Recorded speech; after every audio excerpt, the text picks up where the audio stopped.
Hello students, स्वागत है आपका यूट्यूब चैनल इलेक्स गुरु पर। Fundamental of electrical and electronics engineering या FEEE विषय के वीडियो लेक्चर सीरीज में यूनिट नंबर 1 कंप्लीट करने के बाद, कवर करने के बाद हम ये वीडियो लेक्चर लेकर के आए हैं यूनिट नंबर 2 से। यूनिट नंबर 2 स्टूडेंट्स अपने आप में बहुत इंपॉर्टेंट यूनिट है।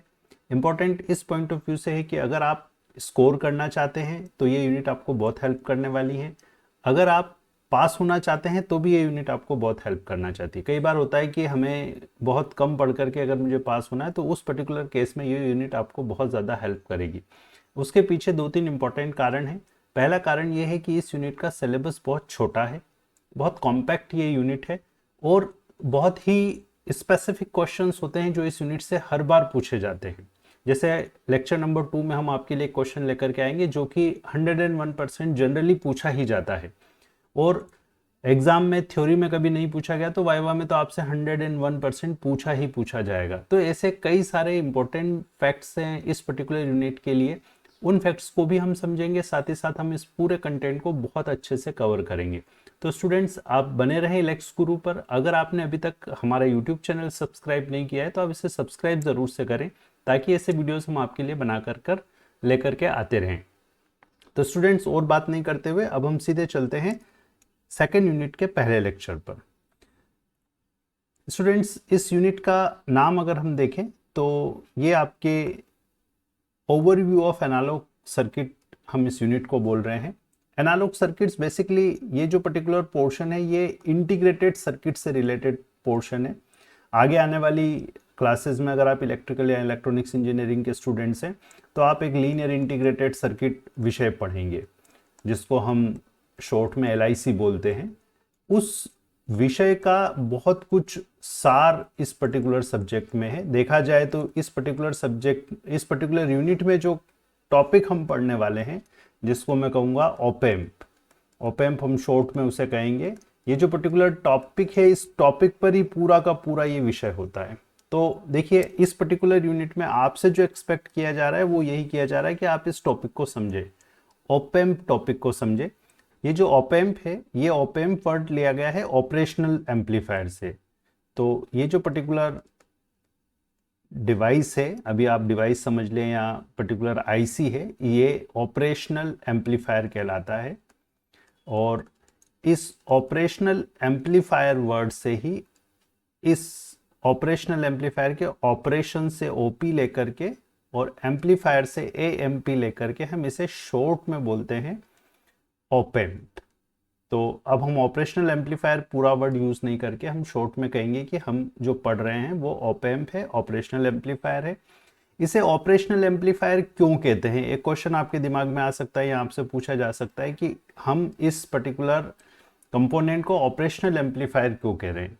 इसे हम ऑपरेशनल एम्पलीफायर इसलिए कह रहे हैं क्योंकि जो मैथमेटिकल ऑपरेशंस होते हैं, बेसिकली आपके मैथमेटिकल ऑपरेशंस की अगर हम बात करें तो आप कह सकते हैं कि एडिशन हुआ। अगर मुझे एनालॉग वैल्यूज़ को ऐड करना है, अगर मुझे डिफरेंस निकालना है, सब्ट्रैक्टर बनाना है, सब्ट्रैक्शन करना है, अगर मुझे इंटीग्रेशन करना है, अगर मुझे डिफरेंशिएशन करना है, ऐसे कई सारे जो मैथमेटिकल ऑपरेशंस है, इन मैथमेटिकल ऑपरेशंस को परफॉर्म करने की कैपेबिलिटी इस पर्टिकुलर डिवाइस में है, इसलिए हम इसे ऑपरेशनल एम्पलीफायर कहते हैं। तो स्टूडेंट, सबसे पहले आप दिमाग में ये सेट कर लीजिए कि ऑपरेशनल एम्पलीफायर एक एम्पलीफायर ही है, होने को एक एम्पलीफायर है जो कि मैथमेटिकल ऑपरेशंस भी कर सकता है, इसलिए इसका नाम ऑपरेशनल एम्पलीफायर पड़ा। इसे हम शॉर्ट में ऑपेम्प कहते हैं और ऑपेम्प बेसिकली इस ऑपरेशनल एम्पलीफायर के इस OP और AMP वर्ड को लेकर के हमने कहा है। अब अगर आपको एग्जाम में देखिए जो पहला क्वेश्चन इस पर्टिकुलर टॉपिक से बन सकता है वो यही है कि ऑपरेशनल एम्पलीफायर से आप क्या समझते हैं। तो ऑपरेशनल एम्पलीफायर, देखिए डेप्थ में हम बहुत ज़्यादा डिटेल में इस टॉपिक को उस वे में नहीं पढ़ाएंगे जिस वे में अगर हम आपको लीनियर इंटीग्रेटेड सर्किट पढ़ाएं तो हमें पढ़ाना चाहिए। लेकिन हाँ, पॉइंट हम कोई नहीं छोड़ेंगे, आपको उस डेप्थ पर जरूर लेकर के जाएंगे, लेकिन शॉर्ट में और स्वीट तरीके से हम आपको बताएंगे। तो जो पहला क्वेश्चन आपसे एग्जाम में बन सकता है वो यही है कि ऑपरेशनल एम्पलीफायर से आप क्या समझते हैं।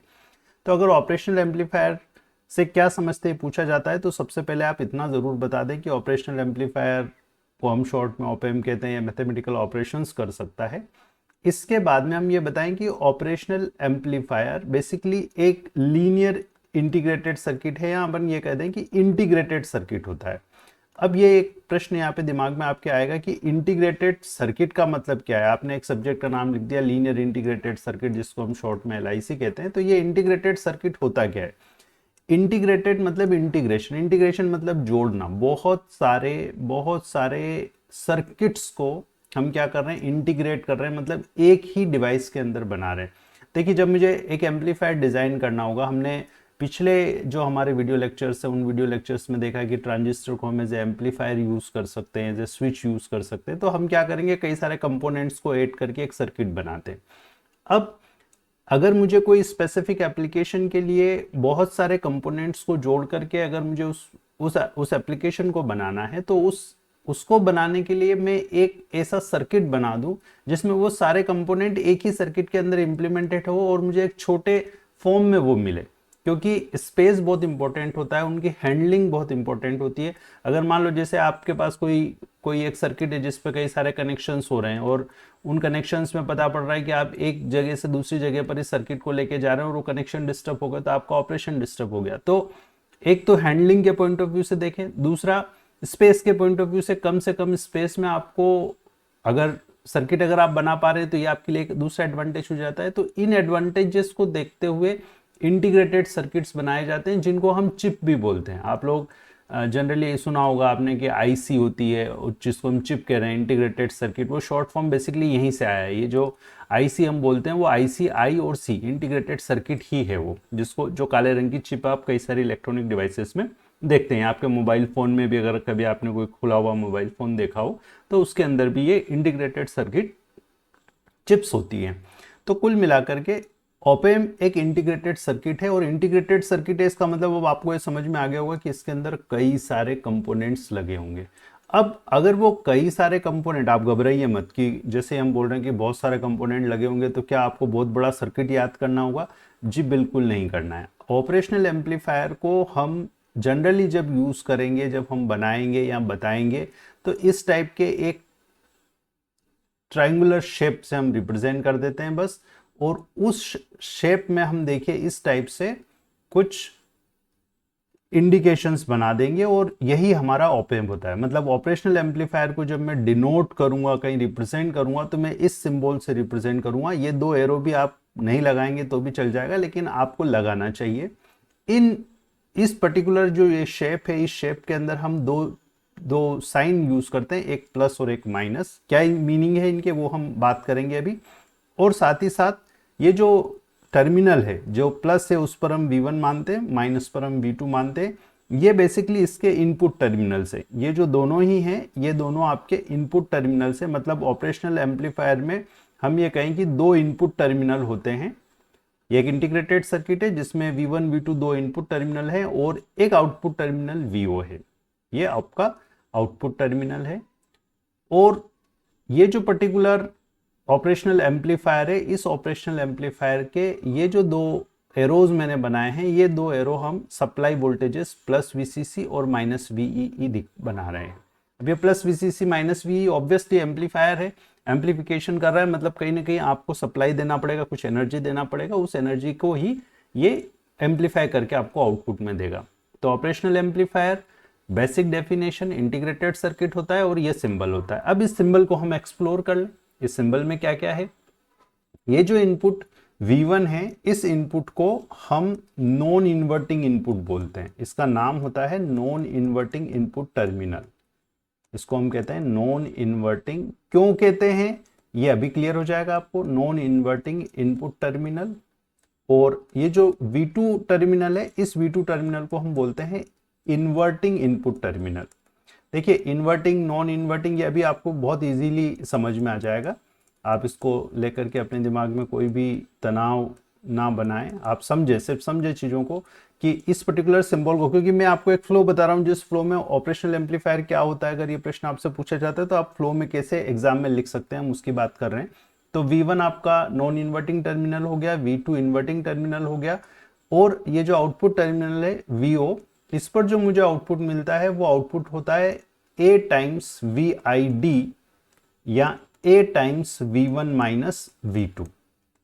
जहां ये जो VID है, ये VID अब आपको यहां चूंकि मैंने A times V1 minus V2 लिख दिया, इसका मतलब ये क्या है, आपका अंतर वोल्टेज, डिफरेंस वोल्टेज। ये डिफरेंस वोल्टेज है। और ये किसका डिफरेंस वोल्टेज है? ये डिफरेंस वोल्टेज है V1 और V2 का। V1 व V2 का ये डिफरेंस वोल्टेज VID है। और इससे आपको ये भी समझ में गया, A आपका गेन है, ये आपका गेन है। गेन बेसिकली क्या होता है, आपको कितना लाभ मिला, कुल मिलाकर के आपने कोई इनपुट दिया तो कितने गुना होकर के आपको मिला, वही गेन होता है। यहाँ इनपुट सिग्नल देखिए थोड़ा सा स्पेसिफिक है। इनपुट सिग्नल यहाँ डिफरेंस इनपुट है। आपने जो टर्मिनल V1 और V2, इसको टर्मिनल 1 कह देता हूं मैं, इसको टर्मिनल 2 कह देता हूं, तो 1 टर्मिनल और 2 टर्मिनल पर जो इनपुट लगा है, इनके डिफरेंस। अब यहाँ देखिए 1 टर्मिनल पर ही प्लस होगा और 2 टर्मिनल पर माइनस होगा। आप इसको ऊपर नीचे बना सकते हैं। कोई अगर ऐसा बना दे, मान लो माइनस प्लस, और यहाँ V1 लिख दे, यहाँ V2 लिख दे, और यहाँ लिखे VO equal to A times VID या A times V1 minus V2, तो कोई दिक्कत नहीं, ये चलेगा, ये चलेगा। आप माइनस को ऊपर लिखेंगे तो पर V2 ऊपर लिखेंगे, और प्लस नीचे लिखेंगे तो V1 नीचे लिखेंगे। बस V1 V2 आप इस टाइप से इंटरचेंज कर सकते हैं, अंदर भी इंटरचेंज आप कर सकते हैं, कोई प्रॉब्लम नहीं, क्योंकि ये ही डिसाइड करता है कि कौन सा इन्वर्टिंग और कौन सा, ये प्लस माइनस ही डिसाइड कर रहा है कि कौन सा इन्वर्टिंग टर्मिनल और कौन सा नॉन इन्वर्टिंग टर्मिनल है। कैसे ये डिसाइड हो रहा है कि ये इन्वर्टिंग और नॉन इन्वर्टिंग टर्मिनल है? अब देखिए इस रिलेशन से ही हम इसको जस्टिफाई करेंगे। तो आइए देखिए कैसे ये रिलेशन जस्टिफाई कर रहा है, हम समझे इस चीज को। हम ये कह रहे हैं कि यहाँ पर जो ये पर्टिकुलर हमारा ऑपरेशनल एम्पलीफायर है, इस ऑपरेशनल एम्पलीफायर का आउटपुट वोल्टेज हमें मिल रहा है A times V1 minus V2। अब मान लीजिए सपोज V1 आपका कोई वोल्टेज आपने लगाया है और V2 बराबर 0 है। सपोज पहली कंडीशन में ले रहा हूं कि V2 बराबर 0 है। अगर V2 0 है तो मुझे जो आउटपुट वोल्टेज मिलता है वो मिलता है A गुना V1, क्योंकि अगर V2 0 है, इस रिलेशन में हमने कर दिया। अपन एक बार इसको पूरा लिख लेते हैं, A टाइम्स V1 माइनस 0 मतलब A V1 मिल रहा है। दूसरी कंडीशन देखिए मैं ले रहा हूं, अब V1 0 ले रहा हूं और V2 कोई वोल्टेज आपने अप्लाई किया, मतलब सीधी बात है, आपने V1 पे कोई वोल्टेज लगा दिया पहली कंडीशन में और V2 पर 0 वोल्ट लगा दिया, मतलब इसको ग्राउंड कर दिया। सेकंड कंडीशन में आपने क्या किया, V2 पर कुछ वोल्टेज लगा दिया और V1 को आपने ग्राउंड कर दिया। उस कंडीशन में देखिए आपको आउटपुट वोल्टेज VO मिलेगा A times V1 minus V2, और अगर V1 0 है तो ये हो गया A टाइम्स 0 माइनस V2, और A टाइम्स 0 माइनस V2 को हम कह सकते हैं माइनस A V2। अब देखिए यहाँ बहुत इंटरेस्टिंग रिलेशन आपको दिख रहा है और समझ में आ रहा होगा कि हम क्या कहना चाह रहे हैं, कि अगर मैं टर्मिनल 1 पर इनपुट देता हूं तो टर्मिनल 1 पर जो मुझे इनपुट देने के कारण आउटपुट मिल रहा है, वो मुझे एम्पलीफाइड जो आउटपुट मिल रहा है उसमें साइन चेंज नहीं हो रहा, लेकिन यहां जो आउटपुट मिल रहा है उस आउटपुट वोल्टेज में V2 नेगेटिव होकर के मिल रहा है, मतलब माइनस A टाइम्स होकर के मिल रहा है। तो ये जो प्रोसेस हो रही है, जब V2 पर आप कोई इनपुट दे रहे हैं तो आपको ये जो प्रोसेस हो रही है, ये प्रोसेस को ही हम इन्वर्जन कह रहे हैं या इन्वर्टिंग प्रोसेस कह रहे हैं, कि आपका 180 degree out of face signal हो रहा है। अगर आपने कोई इनपुट दिया है तो वो इनपुट आपका माइनस से मल्टीप्लाई होकर के आउटपुट में मिलेगा। और यहां पर जब हम देख रहे हैं तो यहां पर हम देख रहे हैं कि यहां पर कोई भी इन्वर्जन नहीं हो रहा है, ये आपका क्या हो गया, नॉन इन्वर्टिंग, क्योंकि यहां पर कोई भी इन्वर्जन का प्रोसेस नहीं हो रहा है। तो इस टाइप से हम इस चीज को भी वहां डिफाइन करेंगे कि ये जो पर्टिकुलर सिंबल है, इस सिंबल में V1 V2 इनपुट टर्मिनल्स हैं और आउटपुट VO होता है, जिसमें V1 नॉन इन्वर्टिंग इनपुट है, क्योंकि जब हम इस टर्मिनल पर कोई इनपुट देंगे तो मुझे आउटपुट में फेज इन्वर्जन नहीं मिलेगा, लेकिन V2 पर अगर आपको इनपुट देंगे तो वो माइनस से मल्टीप्लाई होकर के हमें आउटपुट में मिलता है। तो इस प्रकार से आप ऑपरेशनल एम्पलीफायर क्या होता है, बेसिकली ये एक एम्पलीफायर है जो कि डिफरेंस को एम्पलीफाई कर रहा है। देखिए ये डिफरेंस को एम्पलीफायर क्यों कर रहा है, कैसे कर रहा है, इसके बारे में हम ब्लॉक डायग्राम में बात करेंगे। तो ऑपरेशनल एम्पलीफायर से आप क्या समझते हैं, अगर सिर्फ इतना प्रश्न होता है तो मेरे हिसाब से ये सिंबल, बेसिक डेफिनेशन, ये सिंबल और इस सिंबल के एक्सप्लेनेशन के साथ साथ आप इस रिलेशन को, इनपुट आउटपुट रिलेशन को समझा देते हैं तो ये मोर देन सफिशिएंट है। यहां पर आप एक चीज और लिख सकते हैं कि ये जो प्लस VCC और माइनस VEE है, ये सप्लाई वोल्टेजेस हैं।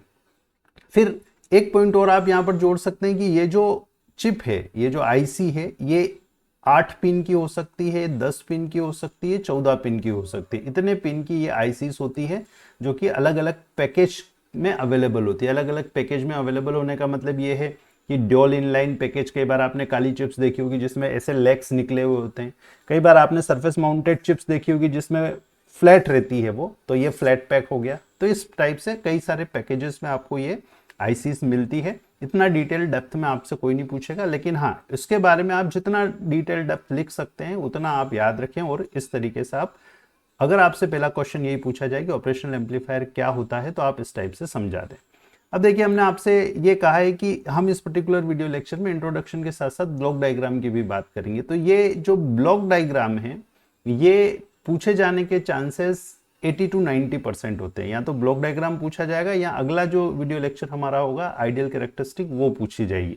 तो ब्लॉक डायग्राम अपने आप में इंपॉर्टेंट है। और ब्लॉक डायग्राम क्या है, अब हम इसको डिटेल में समझ लेते हैं ताकि हमारा एक ये क्वेश्चन भी कवर हो जाए। तो block diagram of op amp. देखिए, हमने अभी आपसे कहा कि ऑपरेशनल एम्पलीफायर एक इंटीग्रेटेड सर्किट है। और अगर ऑपरेशनल एम्पलीफायर एक इंटीग्रेटेड सर्किट है तो इससे यह तय हो गया कि हमारा जो सर्किट है उस सर्किट में कई सारे कंपोनेंट्स लगे होंगे।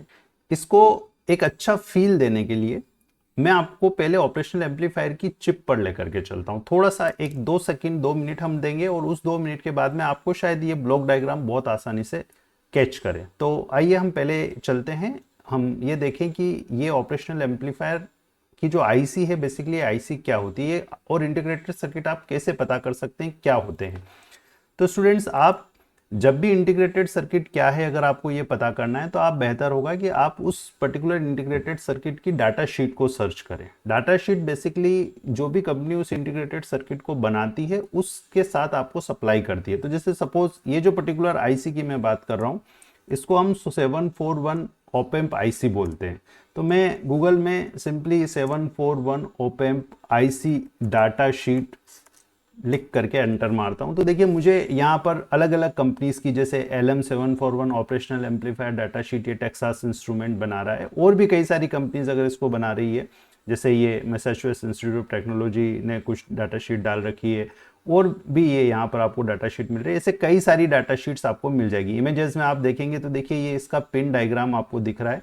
तो मैं बेहतर होगा कि हम एक कोई डाटा शीट ही ओपन कर लें और उस डाटा शीट को ओपन करके हम इसको समझ लें कि डाटा शीट से थोड़ा सा क्यों हम ऑपरेशनल एम्पलीफायर का ब्लॉक डायग्राम बना रहे हैं, हम इस चीज को समझे। तो देखिए ये डाटा शीट यहाँ पर ओपन हो गई है।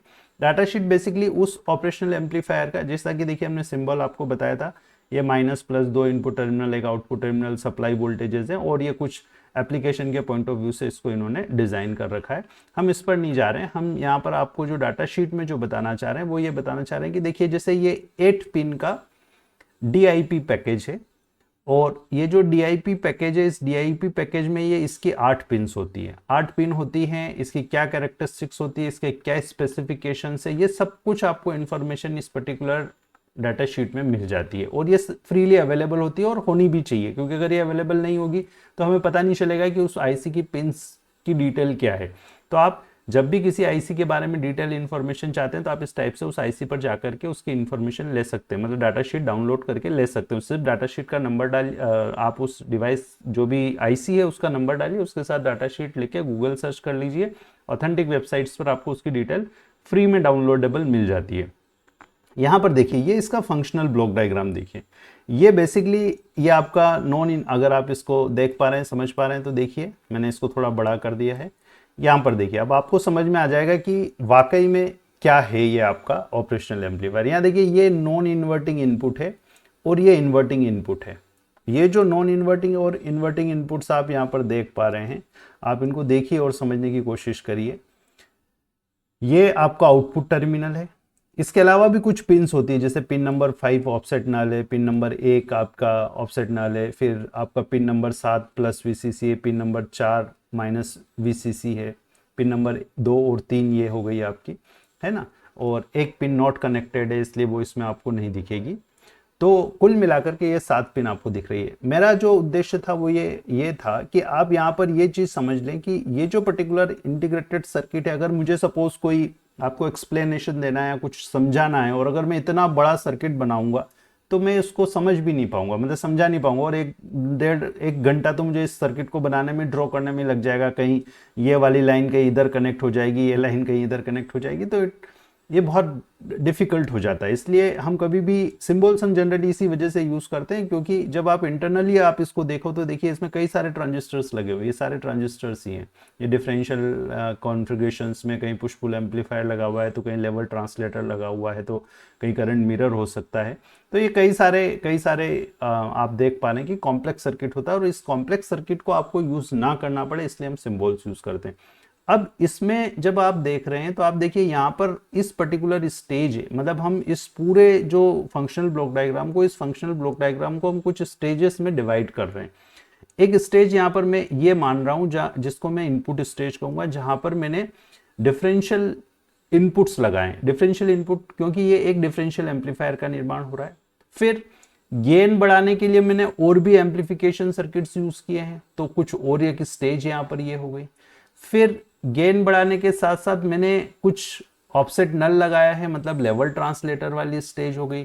और फिर मैंने कई करंट कैपेबिलिटीज बढ़ाने के लिए एक और स्टेज। तो इस टाइप से अलग अलग स्टेजेस में हम इस पूरे ऑपरेशनल एम्पलीफायर को डिफाइन कर सकते हैं, और उन्हीं स्टेजेस की बात हम यहाँ पर करने वाले हैं। तो कुल मिलाकर के हमारा जो ऑपरेशनल एम्पलीफायर है, इस ऑपरेशनल एम्पलीफायर को के ब्लॉक डायग्राम की जब हम बात करते हैं तो हम ये कह सकते हैं कि हमारे पास 4 स्टेजेस होती है। तो अगर आपसे एग्जाम में ये पूछा जाए कि ऑपरेशनल एम्पलीफायर को ब्लॉक डायग्राम बना करके समझाइए, तो ब्लॉक डायग्राम में आपको ये 4 ब्लॉक बना करके और इसको सिंपल वे में समझाना है। बहुत आसान क्वेश्चन है, और सिर्फ आपको ये 4 ब्लॉक के अंदर क्या लिखना है और उसको 2-2, 3-3 लाइन में लिखना है, बस आपका काम हो जाएगा।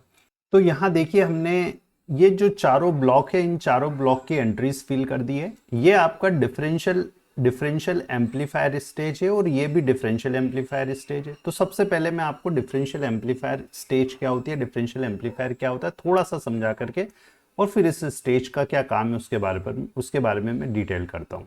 तो देखिए डिफरेंशियल एम्पलीफायर का मतलब ये है कि जब हम इनपुट देते हैं, तो इनपुट हम कुछ इस टाइप के स्ट्रक्चर पर देते हैं। 2 ट्रांजिस्टर्स इस टाइप से कनेक्टेड रहते हैं, और इन 2 ट्रांजिस्टर्स पर एक तरफ आप प्लस VCC लगाते हैं, एक तरफ आप माइनस VEE लगाते हैं। यहाँ पर माइनस VE है।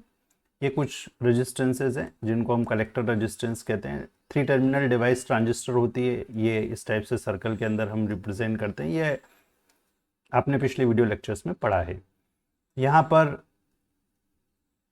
आप एक इनपुट लगाते हैं, ये आपका V1 इनपुट है, बेसिकली नॉन इन्वर्टिंग इनपुट है, और दूसरा इनपुट आपने यहाँ पर लगा रखा है V2। ये डिफरेंशियल एम्पलीफायर होता है बेसिकली। इस डिफरेंशियल एम्पलीफायर का आउटपुट अगर हम इन दोनों टर्मिनल पर लेते हैं तो इसको बैलेंस्ड आउटपुट हम कहते हैं। तो ये dual input balanced output differential amplifier है। तो ये जो डिफरेंशियल एम्पलीफायर है, मतलब ये जो पहली स्टेज है, इस पहली स्टेज का स्ट्रक्चर लगभग ऐसा होता है। आपको डिटेल स्ट्रक्चर बताने की बात जरूरत नहीं है, सिर्फ आप ये लिख सकते हैं कि डिफरेंशियल एम्पलीफायर स्टेज होती है जो इनपुट के डिफरेंस को एम्पलीफाई करती है। ये नॉन इन्वर्टिंग V1 और V2 है, तो डिफरेंशियल एम्पलीफायर स्टेज इनपुट के डिफरेंस को कुछ डिफरेंशियल गेन AD से एम्पलीफाई करती है। अब देखो मैंने यहां जब मैं आउटपुट लिखा, मैंने तो आउटपुट लिखा A टाइम्स VID, लेकिन मैंने यहां पर AD लिख दिया, डिफरेंशियल गेन। क्यों डिफरेंशियल गेन लिख दिया? क्योंकि एक ही स्टेज, मल्टीपल स्टेज हम क्यों यूज कर रहे हैं? क्योंकि एक स्टेज से आपको जो गेन चाहिए वो गेन आपको नहीं मिल सकता। ऑपरेशनल एम्पलीफायर बहुत छोटे मान के सिग्नल को एम्पलीफाई करने के लिए उपयोग हम करते हैं। जैसे सपोज आप कोई एक एप्लीकेशन कर रहे हैं, आप टेम्परेचर मेजर कर रहे हैं। अब टेम्परेचर मेजर करने के लिए आपने कोई एक ट्रांसड्यूसर यूज किया, उस ट्रांसड्यूसर का जो आउटपुट होगा वो आउटपुट मिली वोल्ट रेंज में है।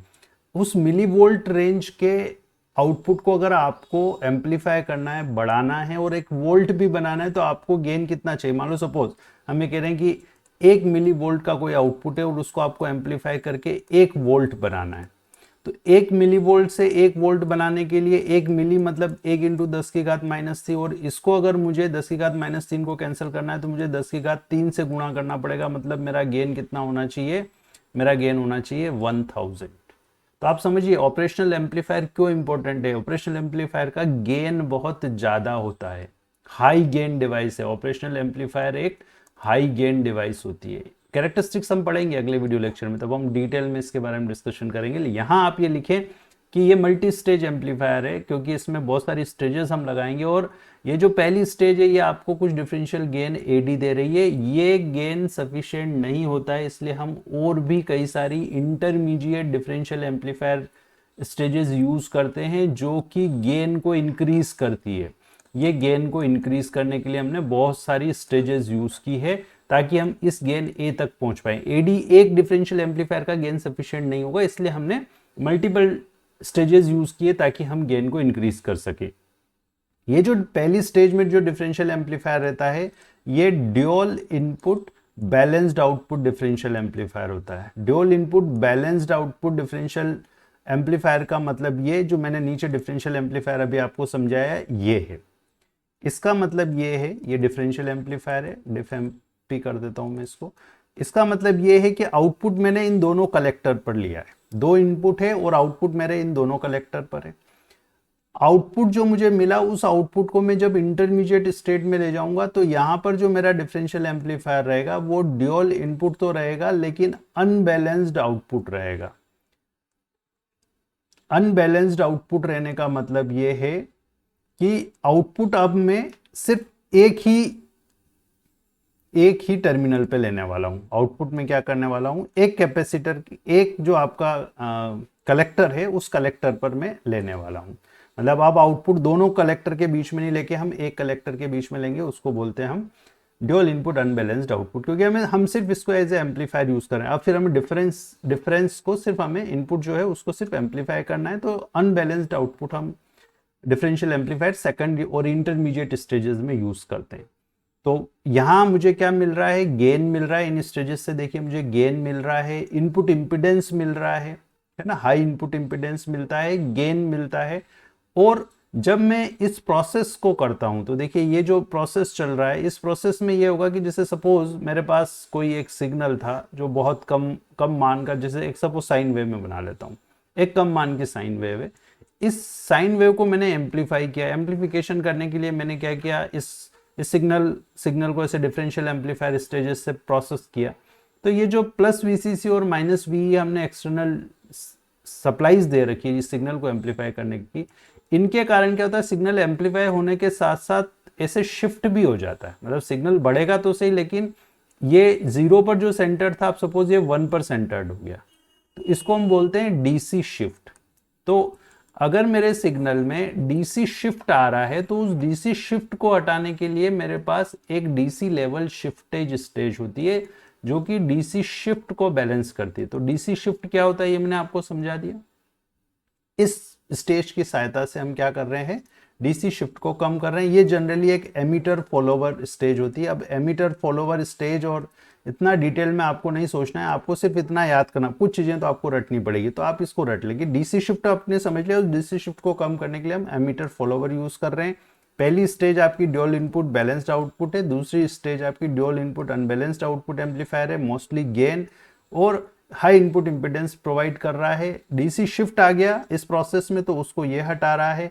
और अब मुझे आउटपुट स्टेज में लो आउटपुट रेजिस्टेंस चाहिए मुझे। ये क्यों चाहिए इसके बारे में हम अगले वीडियो लेक्चर में बात करेंगे। तो लो आउटपुट इस रेजिस्टेंस के लिए, हाई करंट कैपेबिलिटी के लिए हम और फर्दर एम्पलीफिकेशन कर रहे हैं बेसिकली, और उसके लिए हम यहाँ पर पावर एम्पलीफायर स्टेज यूज करते हैं जो कि पुश पुल एम्पलीफायर होता है। अगर आप इलेक्ट्रॉनिक्स या इलेक्ट्रिकल पढ़ रहे हैं तो आप आगे इन चीज़ों को और डिटेल में पढ़ेंगे। तो ये एक पुश पुल एम्पलीफायर स्टेज होती है। तो इस टाइप से अगर ब्लॉक डायग्राम आपको पूछा जाता है एग्जाम में तो आप ये 4 ब्लॉक्स बना करके जितना डिटेल आप लिख सकते हैं, याद रख सकते हैं, उतना डिटेल आप लिख करके और आए एग्जाम में। एक क्वेश्चन कंबाइंड वे में ये पूछा जा सकता है कि ऑपरेशनल एम्पलीफायर से आप क्या समझते हैं, इसके ब्लॉक डायग्राम को बना करके समझाइए। तो आप कितने नंबर का क्वेश्चन आया है, 4 नंबर में पूछा गया है तो आप उसको बहुत शॉर्ट में लिख देंगे तो भी 4 मिल जाएंगे। 8 में पूछा गया तो आप फिर थोड़ा सा एक आध डायग्राम एक्स्ट्रा बना करके इस टाइप से इन्वर्टिंग नॉन इन्वर्टिंग को अच्छे से एक्सप्लेन करके, डिटेल एक्सप्लेन करके कि इनपुट अगर मान लो हम यहाँ दे रहे हैं या नहीं दे रहे हैं तो नॉन इन्वर्जन हो रहा है या इन्वर्जन हो रहा है, इस प्रक्रिया को समझाते हुए आप इसको एक्सप्लेन कर सकते हैं। तो स्टूडेंट्स, उम्मीद करता हूँ overview of analog circuit unit के इस पहले वीडियो लेक्चर में आपको बहुत अच्छा लगा होगा कि ऑपरेशनल एम्पलीफायर क्या होता है। हमने ये भी समझा कि ऑपरेशनल एम्पलीफायर या किसी इंटीग्रेटेड सर्किट की अगर मुझे डाटा शीट देखनी हो तो मैं डाटा शीट को कैसे विजिट कर सकता हूँ, उससे हमें क्या क्या इन्फॉर्मेशन मिल सकती है। उम्मीद करता हूँ ये वीडियो आपने बहुत एंजॉय किया होगा। अगर वीडियो आपको पसंद आया तो आप लाइक ज़रूर से कर दें।